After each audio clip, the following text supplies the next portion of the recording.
Good morning. Good morning. Thank you, Mr. Toastmaster, fellow communicators.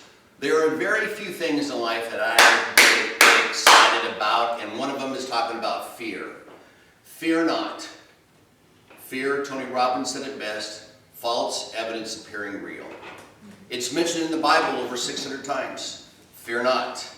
I will not forsake you or leave you. Don't be afraid. And I'm afraid today, that's what people think about.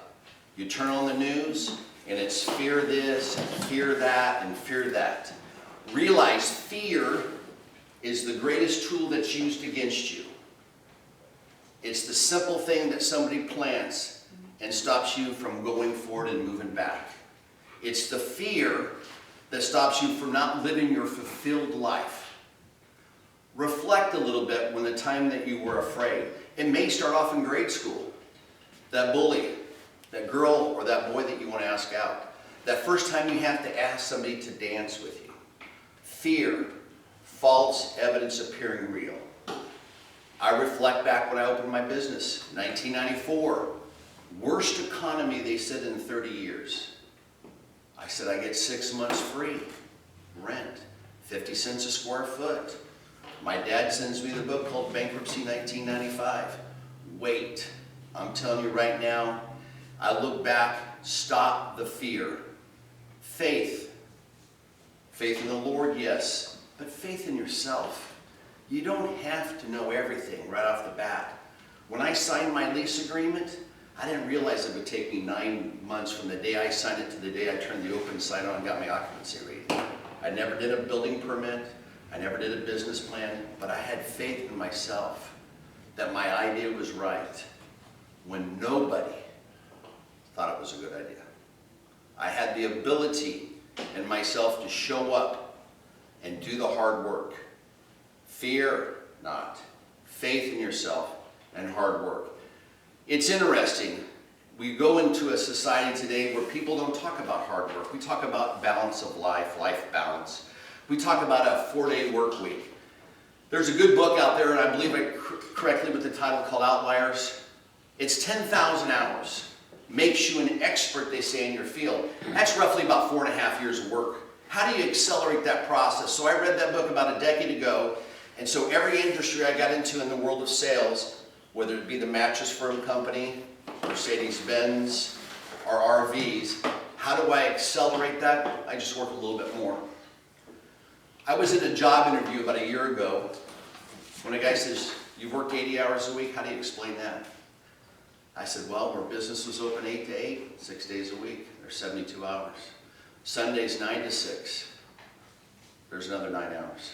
Half hour before, a half hour after. It's closer to 90 hours. For 3.5 years, with 5 days off, before I hired my first employee." I'm telling you this right now. If anybody wants to debate me on this fact, please call me. We'll sit down, we'll talk about it.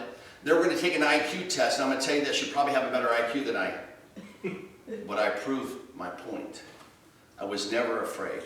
When I walked into the gym to learn how to box, after being kicked in the face and my nose broken, and my first fight in a 20-foot by 20-foot ring, I know I did the work. I didn't know if I was going to win, but I was tired of being picked on. The fear to walk across that ring and meet my opponent, who seemed like a nice guy. I didn't have any problems with him, but I knew for the next 3 rounds, 2 minutes in amateur boxing, I was going to fight him. I was going to try to bloody his nose and knock him out. And then you get good. Then you work harder. Fear not. When I turned around and everybody was clapping for us, I was covered in blood in one fight of the night. I knew I'd found my calling. I was never going to be afraid again.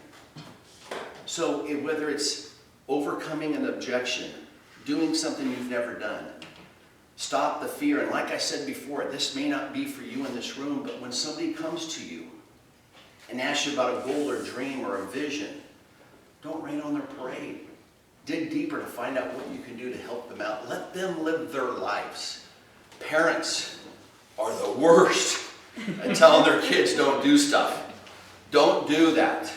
Let them experience it. I know that they're yours and your job is to protect them.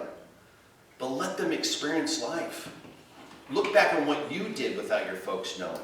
Maybe they're being honest and coming to you and telling you they want to go to a concert in LA. They're 21 years old, you're like, oh my God. But maybe at 21 you were married and had kids. They're not. Have faith in them to make the right decisions. When it comes to a job, Alfie just left her job to start a new job. She had to negotiate her salary. They lowballed her. I said, don't ask for more, stand your ground. Play the game, have faith in yourself. She got her money. Coleman, when he started a business, how many people thought it was a good idea? Bob, when you left the cable business to get into personal financing, how many people thought it was a good idea? Yeah. Fear will hold you back. It'll let you live a little life, a small life. Stop being afraid. Fear, faith in yourself. And it's got to be coupled with hard work. You got to show up. You got to be the first one there. You got to act excited and motivated, and you got to believe in yourself to do the hard work that is necessary to be successful. I promise you, beat the fear. It creeps in.